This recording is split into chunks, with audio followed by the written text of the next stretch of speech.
জাইমা রহমান যদি আপনার কাছে কোনো আবদার করতো, আপনি কি সেটি ফেলতে পারতেন? আমি চাঁদপুর সরকারি কলেজের অনার্স প্রথম বর্ষের শিক্ষার্থী। মাননীয় প্রধানমন্ত্রী, আপনি চাঁদপুরে আসে আমরা অত্যন্ত আনন্দিত এবং গর্বিত। ইলিশের বাড়ি চাঁদপুরে আপনাকে স্বাগতম।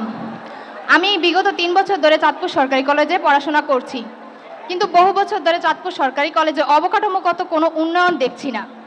আমরা বর্তমানে চাঁদপুর সরকারি কলেজে প্রায় 17,000 শিক্ষার্থী আছি, কিন্তু সে তুলনায় জায়গা অনেক কম। আমাদের কলেজের পাশে কলেজের মালিকাধীন একটি ভূমি রয়েছে, যেটি ব্যবহার করে আরেকটি ক্যাম্পাস করলে আমরা চাঁদপুর জেলার মানুষ এবং চাঁদপুর শহরের শিক্ষার্থীরা খুবই উপকৃত হব। এতে করে চাঁদপুর জেলার শিক্ষার মান উন্নয়ন হবে। বসুন্ধরা ডায়াপেন্ট এখন আরো উন্নত। এই হট এয়ার থ্রো টপশিট দ্রুত শোষণ করে সোনামণিকে দেয় কোমল অনুভূতি। মাননীয় প্রধানমন্ত্রী, আমরা আপনার কাছে আশাবাদী যে আপনি মঞ্চে থাকা অবস্থায় কলেজের ওই ভূমি ব্যবহার করে আরেকটি ক্যাম্পাস করার ঘোষণা দিয়ে যাবেন। এটি করলে আমরা আপনার কাছে চিরকৃতজ্ঞ থাকব। মাননীয় প্রধানমন্ত্রী, আপনার কন্যা সন্তান জাইমা রহমানের মতো আমরাও আপনার সন্তানের মতো। জাইমা রহমান যদি আপনার কাছে কোনো আবদার করতো, আপনি কি সেটি ফেলতে পারতেন? তাহলে আপনি আমাদের এই আবদার কিভাবে ফেলে দিবেন?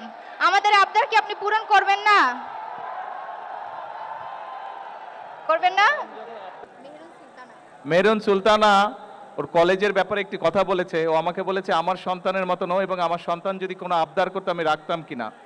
আমার সন্তান যদি কোনো আবদার করতো, সেটার যদি বাস্তবতা থাকতো বা বাস্তবতা থাকে, অবশ্যই আমি সেটা রাখবো।